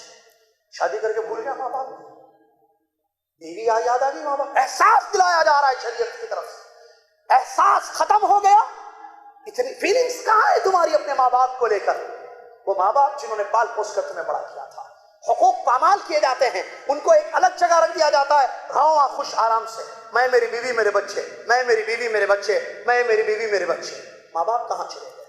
عندکا میرے بھائی، خوش نصیب ہیں وہ لوگ۔ مجبوری ایک الگ چیز، مجبوری ایک الگ چیز ہے، اللہ معاف کرنے والا ہے، لیکن ساتھ رکھنا اگر رکھ سکتے ہیں تو ساتھ رکھیے، آپ رحمتیں ہوں گی، اللہ کا کرم ہوگا، اللہ کا فضل ہوگا، برکتیں ہوں گی، قسم اللہ کی کھا کر کے تو آزما کر دیکھ لینا۔ لیکن آج استطاعت کے باوجود اپنے ماں باپ کو خود سے دور رکھ دیا جاتا ہے، غلط ہے یہ۔ شریعت نے احساس دلایا ہے، کہا نہیں ساتھ رکھو، عندک، اگر تمہارے پاس ماں باپ بوڑھے ہو جائیں یا دونوں میں سے کوئی ایک بوڑھے ہو جائیں، فلا تقل لہما اف، اف نے بولنا ہو۔ دیکھیں ان کی عزت کا، ان کا احساس دلایا جا رہا ہے نا، احساس کہ تم احساس کرو ان کا، یہ بوڑھے ہیں، بڑھاپے میں آدمی، بڑھاپا ہے نا بھائی، آدمی کچھ بھی بولتا ڈانٹتا ہے، کچھ سختی تلخی کلام میں آ جاتی ہے نا بڑھاپے میں، تو تم کیا کہو؟ فلا تقل لہما اف وقل لہما قولا کریما، ان کے ساتھ جب بات کرو تو عزت سے احترام سے بات کرو۔ یا ابتی یا ابتی، مسلمان ماں باپ ہو تو یہ، کافر ہو تو ابراہیم علیہ السلام ابا کو دعوت دے رہے ہیں، کہہ رہے یا ابتی یا ابتی یا ابتی، کتنی جگہ یا ابتی آیتوں میں، اے ابا جان اے ابا جان اے ابا جان۔ اب کیوں ایسی چیزوں کی عبادت کرتے ہیں جو نہ سنتے ہیں نہ دیکھتے ہیں؟ اے ابا جان آپ کیوں ایسی چیزوں کو پکارتے ہیں جو یہ نہیں کر سکتے وہ نہیں کر سکتے؟ ان کی عاجزی کو ذکر کیا جا رہا ہے، لیکن مخاطب کیسے؟ یا ابتی یا ابتی، اے ابا اے ابا اے ابا اے ابا۔ شریعت سبحان اللہ، ماں باپ کے ساتھ میرے بھائی اسی طریقے سے اللہ کے نبی محمد صلی اللہ علیہ وسلم کس طریقے سے اپنی امت کا احساس کرتے تھے۔ آئیے غور کیجیے، پہلا پوائنٹ، اللہ تعالیٰ کیسے اپنے بندوں کا خیال کرتا ہے، سنا آپ نے۔ دوسری چیز، اللہ نے اپنے بندوں کو احساس دلایا ہے کہ ایک دوسرے کی عزتوں کا، رشتوں کا خیال کرو۔ اچھا یہاں اور بھی باتیں ہیں بہت ساری، ماں باپ کا ہم نے کہا، اس کے علاوہ رشتہ دار بھی ہے نا، اب اس میں بہت ساری تفصیل ہے۔ رشتہ داروں کا خیال کرو، قرآن کا حکم ہے، شریعت کی تعلیم ہے، آیتیں ہیں، اللہ تعالیٰ نے فرمایا کہ رشتہ داروں کا حق ادا کرو۔ ایک دوسری حدیث ہے، نبی صلی اللہ علیہ وسلم نے فرمایا جو چاہتا ہے کہ، جانتے ہیں ماشاءاللہ حدیث آپ، جو چاہتا ہے کہ اس کے رزق میں کشادگی ہو اور عمر لمبی ہو جائے وہ صلہ رحمی کرے۔ صلہ رحمی پر بہت ساری چیزیں ہیں، صلہ رحمی، اور اگر صلہ رحمی نہیں ہوگی، رشتوں کو کاٹ دیا جائے گا تو کل قیامت کے دن اس کی وعیدیں حدیثوں میں آئی ہیں۔ اور اسی طریقے سے بڑی پیاری وہ حدیث رشتہ داروں کے سلسلے میں آئی ہے، رشتوں کو جوڑنے والا وہ نہیں ہے جو بدلے دیتا ہے۔ تم نے بلایا میں بھی بلایا، تم نے دعوت دی میں نے دعوت دی، تم نے رشتہ دار چاچا ماموں خالہ خالو ہے نا رشتہ داریاں، احساس کرو ان کے، خیال کرو۔ شریعت نے کہا، نبی صلی اللہ علیہ وسلم کی حدیث، رشتوں کو جوڑنے والا وہ نہیں ہے جو بدلے دیتا ہے۔ بدلے، دعوت دی دعوت دے، رشتوں کو جوڑنے والا کون ہے پھر؟ لیس الواصل بالمکافئ وانما الواصل من وصل لمن قطعه كما قال رسول اللہ۔ رشتوں کو جوڑنے والا وہ نہیں ہے جو بدلے دیتا ہے، رشتوں کو جوڑنے والا وہ ہے کہ سامنے والے نے کٹ کر دیا تم نے جوڑا، اس کو بولتے ہیں جوڑنے والا۔ وہ بات نہیں کرتا ہے آپ بات کیجئے، وہ بلاتے نہیں ہیں آپ بلائیے، وہ آتے نہیں ہیں آپ جائیے۔ ہمارے پاس ہے، انہوں نہیں بلاتے ہم نہیں بلاتے، ہے نا یہ جملے، انہوں ہمارے کو نہیں پوچھتے۔ حیدرآباد کا مشہور جملہ بتاتا ہوں، آپ لوگ نہیں کہتے لیکن عام لوگ کہتے ہیں بعض، انہوں ہمارے کو نہیں پوچھتے ہم ان کو نہیں پوچھتے، بولتے یا نہیں بولتے؟ مطلب انہوں پوچھے تو ہم بھی پوچھتے، انہوں بلائے تو ہم بھی بلاتے۔ یہ رشتوں کو نبھانا ہے نہیں، رشتہ داروں کا احساس دلایا گیا۔ اسی طریقے سے مسلمان بادشاہ ہے، اس کا احساس کرو، علماء ہے ان کا احساس کرو۔ اللہ تعالیٰ نے، نبی صلی اللہ علیہ وسلم نے فرمایا وہ شخص ہم میں سے نہیں ہے جو بڑوں کا ادب نہیں کرتا، چھوٹوں پر رحم نہیں کرتا، ہمارے عالم کی قدر نہیں کرتا۔ نبی صلی اللہ علیہ وسلم نے کہا ہمارا عالم، تمہارا نہیں، ہمارے عالم کی قدر نہیں کرتا، سبحان اللہ۔ اسی طریقے سے پڑوسیوں کا خیال رکھنا، اسی طریقے سے بوڑھوں کا خیال رکھنا، احساس دلایا شریعت نے۔ سنیں گے آپ حدیث، بوڑھے جن کے بال پک چکے ہیں اسلام میں، جو بوڑھے عمر بڑھاپے کو پہنچ چکے ہیں، رشتہ نہیں ہے ان سے ہمارا کوئی سوائے اسلامی رشتے کے، مومن کا بھائی ہے، نہ ہمارے ابا ہے نہ چاچا ہے نہ دادا ہے نہ ماموں ہے نہ خالو ہیں، بلکہ کوئی اور ہے مسلمان بھائی لیکن بوڑھے ہو چکے ہیں۔ شریعت نے کیا کہا ہے؟ احساس دلایا، ان من اجلال اللہ تعالی اکرام ذی الشیبۃ المسلم۔ اللہ، یقیناً اللہ کے ادب کرنے میں، اللہ کا احترام کرنے میں مسلمان بوڑھوں کا ادب اور احترام کرنا ہے۔ مسلمان جن کے بال پک چکے ہیں اسلام میں، سفید بال ہو گئے ہیں، بڑھاپے بوڑھے ہیں، ان لوگوں کی عزت اللہ کی عزت ہے۔ ان کی عزت کس کی ہے؟ یعنی بوڑھے مسلمانوں کی عزت کس کی عزت ہے؟ اللہ کی عزت ہے۔ شریعت نے احساس دلایا، لیکن کیا ہمارے پاس یہ احساس ہے؟ ہم میں سے جو عمر میں بڑے ہیں، مسجدوں میں آتے ہیں، صلاح پڑھتے ہیں، روزہ رکھتے ہیں، پڑوس میں رہتے ہیں، اچھا مسلمان کا احساس کرنا، وہ مسلمان اگر رشتہ ہے تو ڈبل احساس، عالم ہو تو بھی ڈبل احساس، بوڑھے ہوں تو ذمہ دار ہیں، احساس بڑھ جائے گا نا۔ کتنا احساس کرنا؟ ایک تو خالی مسلمان تھے، پھر مسلمان بھی نہیں ہے وہ رشتے میں بھی ہیں، دو ہو گئے، تیسرا اور دیکھیے بڑھاپے کو بھی پہنچ چکے ہیں، 3، اور وہ جو مسلمان ہیں، بوڑھے ہیں، رشتہ دار ہیں، ذمہ دار بھی ہیں 4، یا عالم بھی ہیں 5، 4، کیسی ذمہ داریاں بڑھ جائیں گی؟ تو احساس کرنا ہے لوگوں کا، بلکہ شریعت اب غور کرے. یہ بوڑھے مسلمانوں کے بارے میں. عام طور پر ایک مسلمان دوسرے مسلمان کا خیال کرے، عزت کرے، احساس دلایا گیا ہے. جب احساس ہوگا حقوق ادا ہوں گے. کیا نبی صلی اللہ علیہ وسلم کی وہ حدیث ہم نہیں جانتے جس حدیث شریف میں نبی علیہ الصلوۃ والسلام نے فرمایا ایک مسلمان کے دوسرے مسلمان پر کتنے حقوق ہیں؟ 8، 10، کتنے؟ 6 بولیے نا، تاکہ میں بھی سنوں کہ آپ میرے ساتھ ہیں. یہ صرف میں بول رہا ہوں آپ سو رہے ہیں، ایسا تو نہیں ہے مسئلہ. 6 ہے نا. کیا ہے وہ حقوق؟ اس میں دیکھیے احساس ہے. ملے تو ملاقات ہو تو کیا کرنا؟ سلام. منہ پھیر لینا، منہ پھیرنا ہے نہیں، سلام کرو.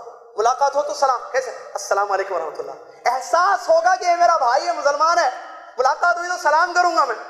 سلام ختم، بے حسی ہے. اچھا اور کیا ہے؟ ٹھیک ہے تو الحمدللہ کہے تو آپ یرحمک اللہ کیا ہے؟ دعا ہے نہیں دی اسے. ٹھیک ہے، پتہ نہیں رکھ پڑ جائے گی، کیا ہوگا نہیں معلوم. الحمدللہ کہہ رہا ہے وہ، یرحمک اللہ، اللہ پر رحم فرمائے. احساس ہے.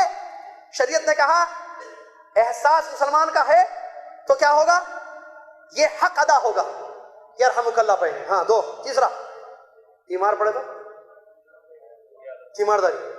احساس ہوگا تو تیمارداری کرے گا، یا احساس نہیں ہوگا تو تیمارداری کرے گا؟ اسلام میں احساس کی اہمیت دیکھیے. آپ کو پتا چلا آپ کا بھائی بیمار ہے، بیمار بھائی، بیماری، مرض، آدمی پریشان، بیڈ پر ہوتا ہے، بستر پر ہوتا ہے، ہاسپٹلائز ہوتا ہے، دواخانے میں ہوتا ہے. شریعت نے اسلام میں احساس دلایا بھائی کا خیال کرو، یہ اس کا حق ہے تم پر کہ تمہیں خبر مل گئی. خبر نہیں ملی الگ مسئلہ ہے. اسی لیے جو بیمار ہو ان کو چاہیے کہ وہ اطلاع بھی دے.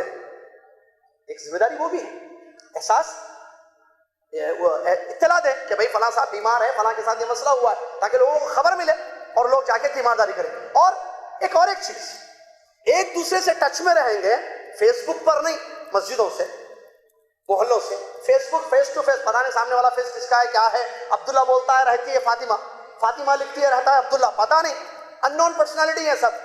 شریعت نے کہا 5 وقتہ جماعت کے ساتھ جب نماز ادا ہوگی، صلاح ہوگی تو ایک دوسرے کو دیکھیں گے. جب ایک دوسرے مسجد میں نظر نہیں آئیں گے یتفقد. پیارے نبی صلی اللہ علیہ وسلم کی سنت طیبہ تھی، جب ساتھی نظر نہیں آتے تو پوچھتے تھے کیا ہوا، کہاں حدیث سنے نا، فلاں نظر نہیں آ رہے، کہاں ہے وہ. اس موقع پر جب جھنڈا دینا تھا نبی صلی اللہ علیہ وسلم کو، یاد ہے نا واقعہ، خیبر کے وقت نبی علیہ السلام نے علی کو پوچھا علی کہاں ہیں، علی کیوں نظر نہیں آ رہے؟ تو کہا یعنی ان کی آنکھ میں جو ہے شکایت ہے. تو نبی صلی اللہ علیہ وسلم نے لعاب لگایا. جانتے ہیں نا وہ واقعہ. دیکھو کیسے اپنے ساتھیوں کا خیال کرتے تھے اللہ کے نبی محمد الرسول اللہ صلی اللہ علیہ وسلم. لہٰذا ہم ایک دوسرے کا خیال کریں گے تو ہمیں معلوم ہوگا کہ ہمارا بھائی بیمار ہے، ہاسپٹلائز ہے. شریعت نے کہا مسلمان کا مسلمان پر حق ہے، بیمار ہو تو تیمارداری کرو. اور کیا ہے؟ نصیحت طلب کرے تو بھائی مجھے ذرا نصیحت کیجیے، بھائی کوئی اچھی بات بتائیے، بھائی شیخ ذرا کوئی اچھی بات بتائیے، مولوی صاحب، مولانا کچھ تو بھی اچھی بات بتائیے. اذا استنصحك اخوك فانصح، جب وہ نصیحت مانگے تو اس کو نصیحت کرو، کیونکہ احساس کرو اس کا، وہ آپ سے کوئی اچھی بات سننا چاہتا ہے. ذرا کچھ تو بھی بولیے نا میرے بارے میں، کچھ اچھی بات بتائیے، دین کی بات، میرے بارے میں نہیں، میرے لیے کوئی اچھی بات بتائیے. تو اس کا حق ہے، احساس کرو اس کا. احساس ہوگا تو آپ نے ٹھیک ہے بیٹھیے، دیکھو بھائی اللہ سے ڈرو، جو کام کرنا ہے اچھی طریقے سے کرو. آپ نصیحت کرنا ہے. مر جائے تو کیا ہو جائے؟ موت.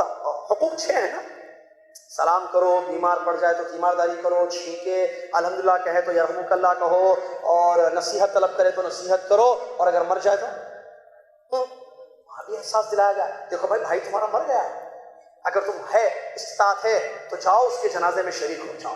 شریعت نے ایک دوسرے کا خیال کرنے کا احساس دلایا. اسی طریقے سے عزتیں ایک دوسرے کی شریعت نے کہا. حدیث نبی صلی اللہ علیہ وسلم کی کتنی زیادہ ہیں. کہا کہ مسلمان کا بھائی ہے، ظلم نہ کرو، مارنا نہیں، آر نہیں دلانا، گالی نہیں دینا، ہے نا، تہمتیں نہیں لگانا، حقیر نہیں سمجھنا. یہ سب کیا ہے؟ حدیث احادیث نبی صلی اللہ علیہ وسلم کے. ایک دوسرے کا مال ہڑپ مت کرو، شریعت نے کہا. قرآن کی آیتیں اور حدیث سے موجود ہے.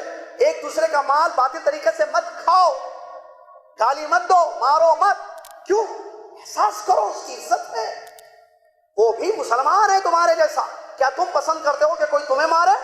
تم اس کو کیسے مار رہے ہو؟ کیا تم پسند کرتے ہو کہ کوئی تمہیں گالی دے؟ تم اس کو کیسے گالی دے رہے ہو؟ جو تم اپنے لیے پسند کرتے، کیا وہ حدیث نہیں ہے؟ تم میں سے کوئی اس وقت تک کامل مومن نہیں ہوگا جب تک وہ اپنے بھائیوں کے لیے وہ چیز پسند کرے جو خود اپنے اپنے لیے بخاری مسلم کی حدیث ہے، اور وہ حدیث مسلم شریف کی یاد ہے، قیامت کے دن لوگ آئیں گے، وہ حدیث بھائی جس حدیث میں نبی صلی اللہ علیہ وسلم نے فرمایا کہ مفلس کس کو سمجھتے ہو تم، مفلسی کس کو سمجھتے ہو؟ کہا کہ مفلس ہمارے نزدیک تو وہ ہے جس کے پاس دینار اور درہم نہ ہو۔ نبی صلی اللہ علیہ وسلم نے فرمایا قیامت کے دن میری امت کا مفلس شخص وہ ہوگا جو اپنی نیکیاں لے کر آئے گا پہاڑوں کے مانند، نمازیں، صلاۃ، زکوٰۃ، قربانی، حج، نیکیاں لے کر آئے گا پہاڑوں کے مانند، اتنا زیادہ پڑھتا تھا، عبادت گزار تھا۔ پھر مفلس کیسے؟ لیکن اس نے اپنے بھائی کو مارا ہوگا یا گالی دی ہوگی یا اس پر الزام لگایا ہوگا، تو اللہ تعالیٰ فیصلہ کرے گا ان لوگوں کے درمیان۔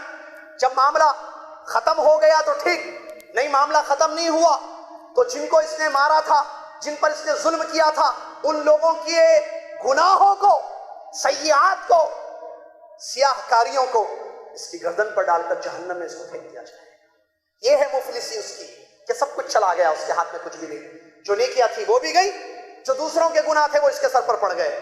یہ مفلسی نہیں ہے، اس سے بڑھ کر مفلسی کیا ہو سکتی ہے؟ تو یہاں کیا اس بات کا احساس دلایا جا رہا ہے اس حدیث میں کہ ایک دوسرے کی عزتوں کا خیال کرو، ایک دوسرے کے جذبات کا خیال کرو، ایک دوسرے کی فیلنگز کا خیال کرو۔ اللہ اکبر، ایسی بے شمار مثالیں آپ کو ملیں گی۔ آئیے ہمارے نبی صلی اللہ علیہ وسلم اپنی امت کا کتنا خیال کرتے تھے، اس کی کتنی مثالیں ہیں میرے بھائی۔ ہمارے نبی صلی اللہ علیہ وسلم نے اپنی امت کو جنت کا راستہ دکھایا، احساس تھا نا ہمارے نبی صلی اللہ علیہ وسلم کو اپنی امت کا جنت کا راستہ ان کو دکھایا۔ حدیث میں ہے، فرمایا کہ میں تمہارے لیے کھلا واضح روشن دین چھوڑ کر جا رہا ہوں، جس کی رات بھی دن کے جیسے روشن ہے، کھلا دین، آسان دین بتا دیا۔ اسی طریقے سے جہنم کی آگ سے متنبہ کیا، وارن کیا اپنی امت کو، جہنم میں مت جانا، جہنم میں مت جانا، یہ جہنم کا راستہ ہے، یہ دوزخ میں لے جائے گی چیز، بتا دیا۔ اسی طریقے سے فتنوں سے اپنی امت کو آگاہ کیا۔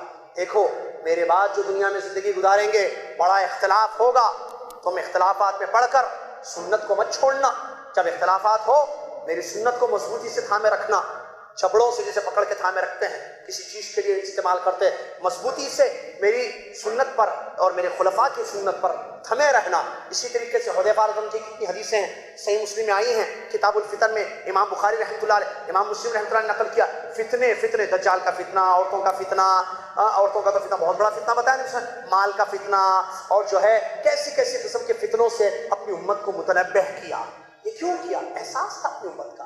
اور اسی طریقے سے وہ حدیث، سبحان اللہ، نبی صلی اللہ علیہ وسلم فرماتے ہیں ہر نبی کے لیے ایک دعا تھی جو ضرور اللہ قبول کرتا تھا، ہر نبی نے وہ دعا مانگ لی، میں نے وہ قبول کی جانے والی دعا کو اپنی امت کے لیے چھپا کے رکھا، کل قیامت کے دن میں سفارش کے لیے استعمال کروں گا۔ حدیث ہے کہ خبأت لامتی شفاعت لامتی یوم القیامہ، کل قیامت کے دن میں اپنی امت کی سفارش کروں گا، جس کی جو توحید پر مر گئے لیکن گناہوں میں ملوث ان کی زندگی تھی، ان لوگوں کا خیال دیکھیے ہمارے نبی صلی اللہ علیہ وسلم کا۔ اسی لیے اللہ نے فرمایا لعلک باخع نفسک، کیا آپ اپنے آپ کو ہلاک کر دیں گے کہ یہ لوگ ایمان نہیں لاتے ہیں، آپ کی امت؟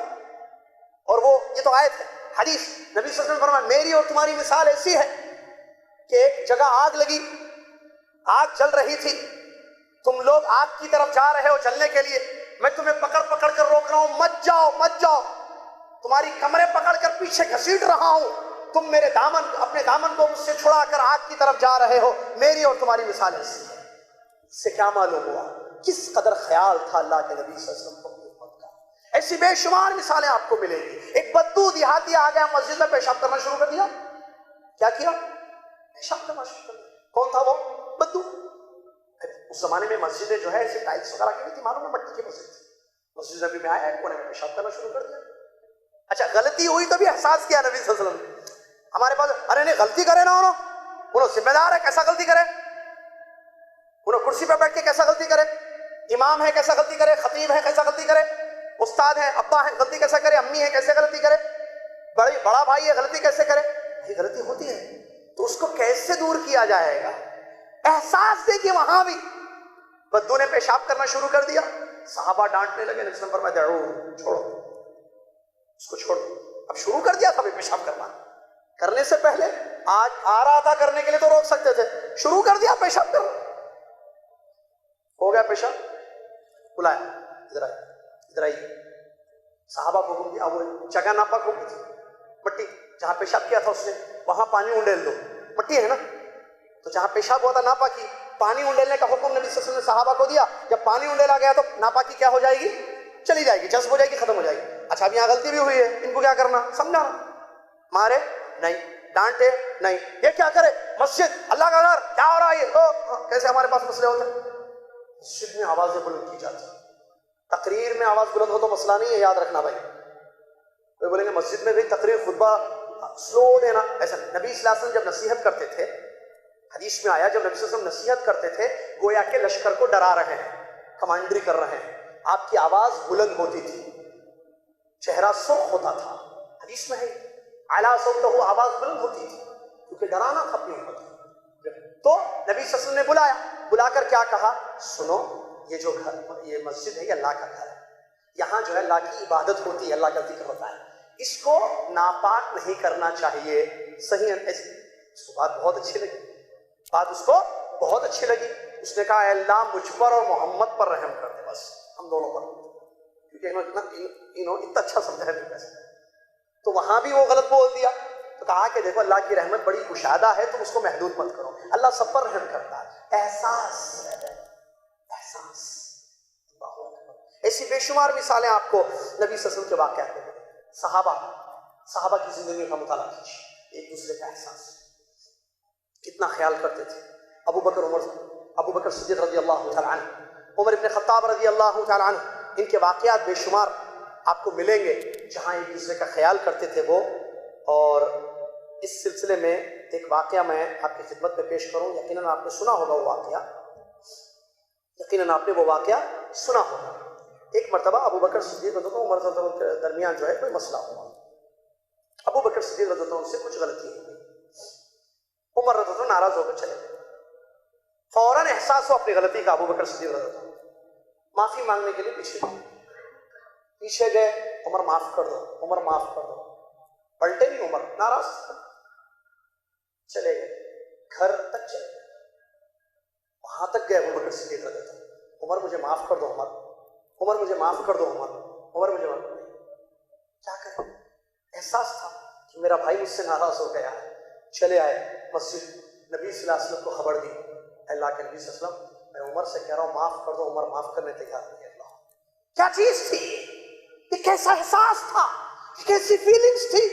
بھائی کا مسئلہ. صحابہ دیکھیے جو ہمارے لیے نمونہ ہے، جن کا طریقہ، جن کا منہج ہم نے اپنایا ہے، سلف صالحین جن کو کہا جاتا ہے. نبی علیہ السلام کو جب خبر ہوئی بلایا عمر کو. عمر کیوں نہیں معاف کرتا ساتھی؟ اے عمر معاف کر دو. نبی صلی اللہ علیہ وسلم نے فرمایا حل انتم تارکو لی صاحبی، کیا میرے ساتھی کو میرے لیے چھوڑ نہیں سکتے تم؟ چھوڑ دو میرے ساتھی کو، یہ میرا ساتھی ہے ابو بکر، ان کو معاف کر دو، چھوڑ دو. اللہ اکبر. ساروں قطار صحابہ رونے لگے. اس کے بعد لوگوں کو سمجھ میں آ گیا کہ ابو بکر صدیق کا کیا موقع اللہ کے نبی صلی اللہ علیہ وسلم کی حیات طیبہ میں. ایسی بے شمار مثالیں آپ کو صحابہ کی زندگی میں ملیں گی، کیسے ایک دوسرے کا خیال کرتے تھے، ایک دوسرے کا احساس اپنے اندر پیدا کرتے تھے. غلطی ہو جائے، گناہ ہو جائے تو فوراً اللہ یاد آتا، گناہوں کا احساس ہوتا کہ مجھ سے غلطی ہو گئی ہے، توبہ کر لیتے، روتے، گڑ گڑاتے، اللہ سے معافیاں مانگتے، کیونکہ ان کے اندر حس، احساس، شعور، فیلنگز تھی کہ ہم نے بڑے رب کو ناراض کیا ہے. آج ہماری زندگیوں میں وہ چیز نہیں ہے. اگر مجھ سے آپ سے غلطی ہو جائے، لوگوں کو پتا چلے نہ پتا چلے، لیکن اللہ تو سب جانتا ہے. کیوں نہ اس بات کا احساس ہو کہ میں نے میرے رب کو ناراض کیا ہے. وہ اللہ جو آسمان پر مستوی ہے، عرش پر مستوی ہے، جو ہر بات کو سنتا ہے، ہر چیز کو جانتا ہے، ہر چیز کی خبر رکھتا ہے، ہر چیز سے واقف ہے، وہ مجھ سے ناراض ہو گیا ہے.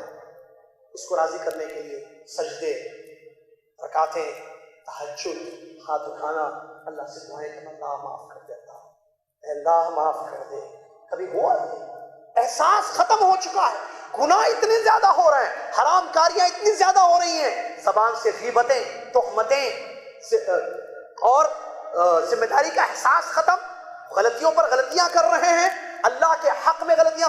صلاح چھوٹتے جا رہی ہے، ایک دن دو دن جمعہ کے بن گئے خالی، نہ اللہ کا ذکر ہو رہا ہے صبح شام، نہ قرآن کی تلاوت ہو رہی ہے، کچھ بھی نہیں، اور احساس بھی نہیں. اور فلمیں، گانے بجانے، گناہ اپنی جگہ، ایک لسٹ ہے، لوگوں پر الزام لگانا، سود کھانا، رشوتیں، برائیاں، گناہ پہ گناہ ہو رہے ہیں، احساس ختم ہو چکا ہے کہ ہم اللہ کو ناراض کر رہے ہیں۔ لوگوں کو چھوڑیے بھائی، لوگوں کو چھوڑیے، رب کے پاس بدلے لینا ہے نا، جزا و سزا تو اس کے پاس ہے۔ ہم سورہ فاتحہ پڑھتے ہیں الحمدللہ رب العالمین الرحمن الرحیم مالکی یوم الدین، وہ یوم الدین کا مالک ہے، جزا و سزا کے دن کا مالک ہے، تو کیوں نہ اس کا احساس ہو، اس دن کا احساس کریں۔ کل کیا لے کر جائیں گے اللہ کے سامنے؟ گناہ؟ توبہ کر لو، معافی مانگ لو، اللہ معاف کرنے والا ہے۔ آپ نے بڑے بڑے گناہ کیے، اللہ معاف کرے گا۔ کفل نے وہ کفل کا واقعہ، اور وہ صحیح حدیث میں 100 مرڈر کسی نے کیے تھے، 100 قتل کسی نے کیے تھے، اللہ نے معاف کیا کہ نہیں کیا؟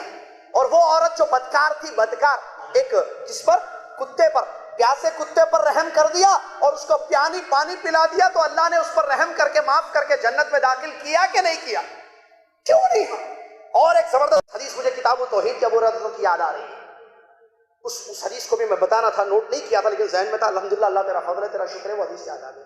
ہم اپنی زبانوں پر لگام دیں۔ کبھی کبھی ایسے ہوتا ہے اپنی زبان سے ہم بغیر احساس کے ایسی بات کہہ دیتے ہیں جو بات اللہ کو سخت ناپسند ہوتی ہے اور جہنم رسید کر دیا جاتا ہے۔ اس سلسلے میں ایک واقعہ، ابو ہریرہ رضی اللہ عنہ کہتے ہیں ایک عابد نے، کس نے؟ ایک عبادت گزار، عابد یعنی بہت بڑا عبادت گزار، عالم علم والا، عابد عبادت گزار۔ عالم عابد ہو سکتا ہے، ہوگا، صحیح عالم ہوگا تو عابد بھی ہوگا۔ عابد عالم ہونا ضروری ہے، نہیں سمجھے؟ علم جس کے پاس ہے وہ عبادت بھی کرے گا، ضرور کرے گا۔ آپ کو معلوم ہے نہیں معلوم، یہ الگ مسئلہ ہے، وہ کتنی کرتا ہے، کتنا اس کا اللہ سے تنہائی میں تعلق ہے، یہ تو اللہ ہی جانتا ہے۔ غلطیاں بھی ہو سکتی ہیں اس سے، چلو بھائی، عبادت میں کوتاہیاں بھی ہوں گی۔ عابد جو عبادت کر رہا ہے، عالم ہونا ضروری ہے۔ جہالت پر بھی عبادت ہوتی، شرک کے ساتھ بھی عبادت ہوتی دیکھ رہے، بدعت پر بھی عبادت ہوتی دیکھ رہے۔ تو ایک عابد تھا، اس عابد نے، دیکھیے احساس، یہ بھی احساس کی دلیل ہے زبردست۔ ایک عابد نے بڑے گنہگار کے بارے میں، عام جملہ میں گنڈا تھا، بہت بڑا سمجھیے، ایک برا آدمی تھا، فاسق فاجر تھا، اس کے بارے میں اس عابد نے کیا کہا؟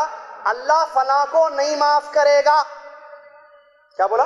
اللہ فلاں کو نہیں بخشے گا، حدیث ہے یہ، کہا اللہ اس کو معاف نہیں کرے گا۔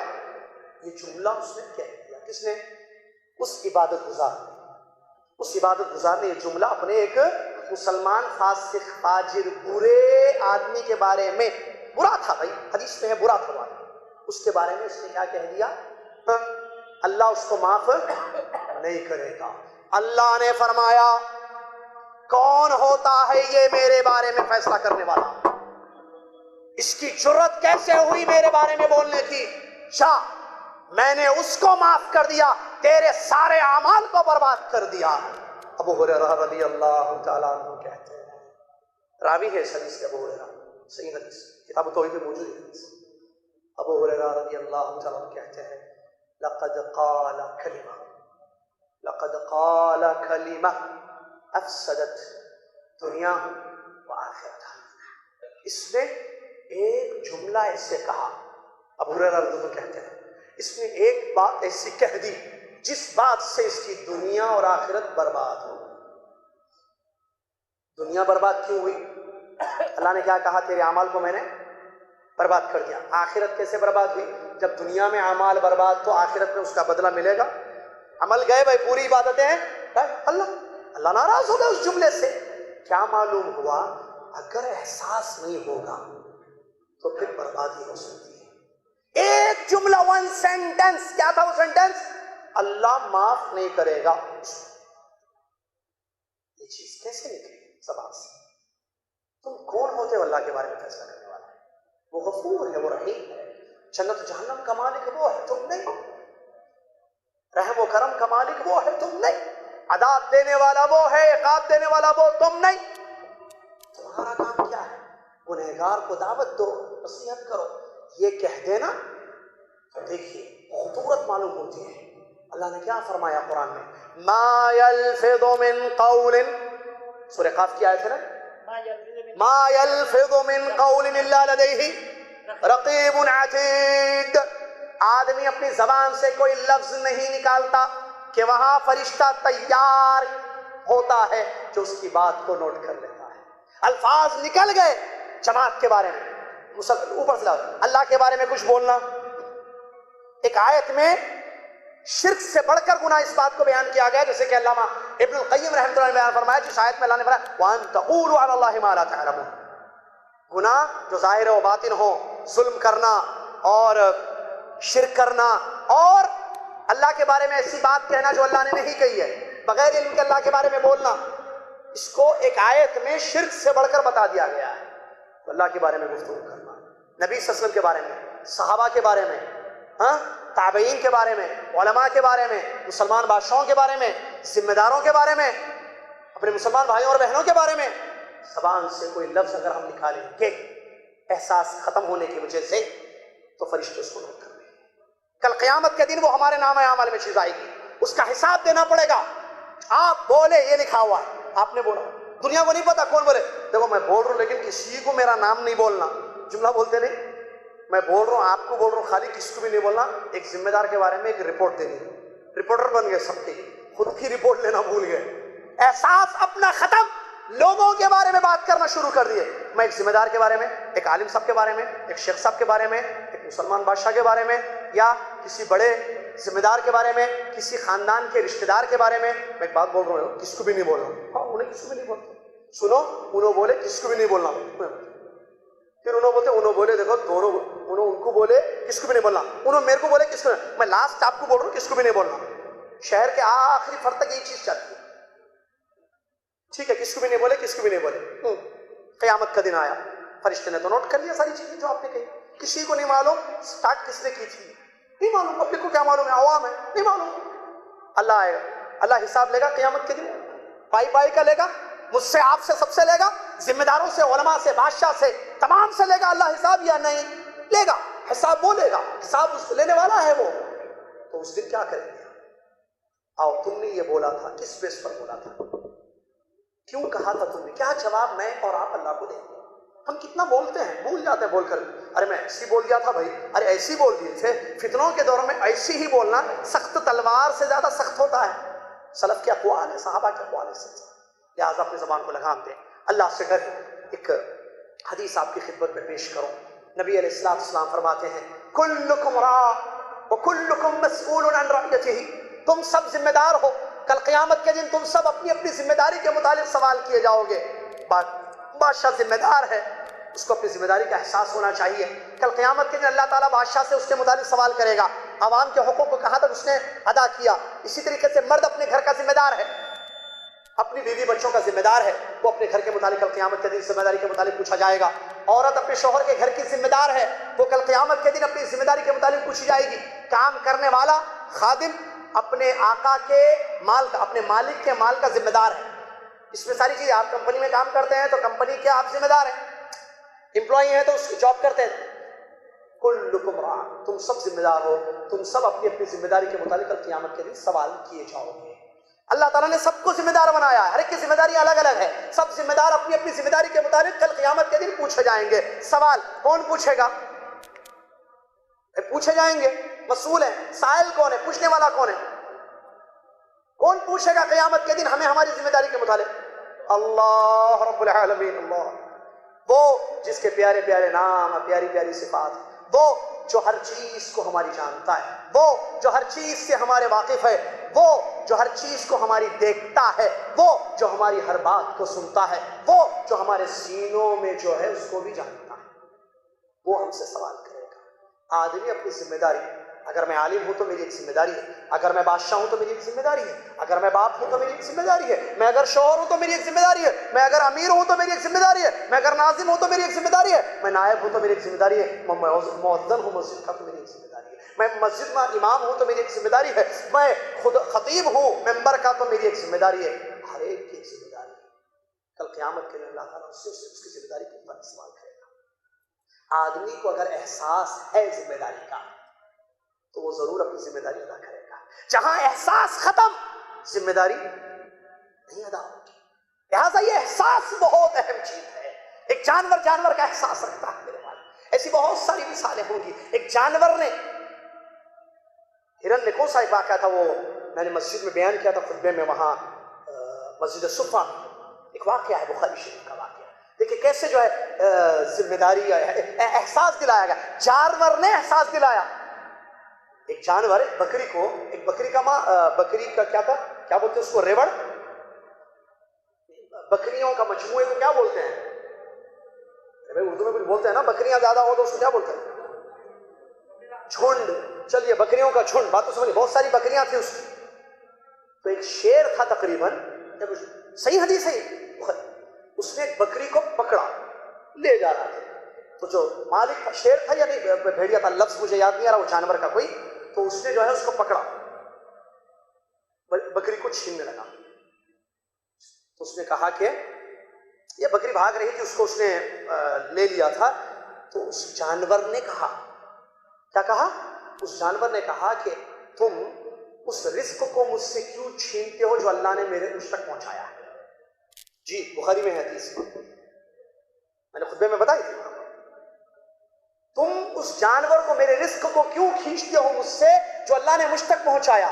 اس نے کہا سبحان اللہ، دیپ کیا بولتے ہیں اس کو، دیپ کو کیا بولیں گے اردو میں، بھیڑیا، دیپ بولتے ہیں عربی میں اس کو، ایک جانور ہے بھائی، دیپ بولتے ہیں اس کو عربی میں۔ تو اس نے کہا سبحان اللہ، دیپ یتکلم، حدیث ہے بخاری کی۔ اس نے جب اس کی بات سنی کہ میرا رزق تو مجھ سے کیوں چھینتا ہے، تو اس بکریوں کے مالک نے کہا سبحان اللہ، بھیڑیا، اگر بھیڑیا اس کو اردو میں بولتے ہیں تو بھیڑیا بات کرتا ہے، بھیڑیا بات کرتا ہے۔ تو نبی صلی اللہ علیہ وسلم نے جب یہ حدیث بیان کری، صحابہ نے فرمایا، یا لوگ تھے، حدیث میں لوگ کا لفظ ہے، صحابہ تھے، بھیڑیا بات کرتا ہے، اللہ کے نبی نے فرمایا میرا اور ابو بکر کا یہ ایمان ہے، بھیڑیا بات کرتا ہے۔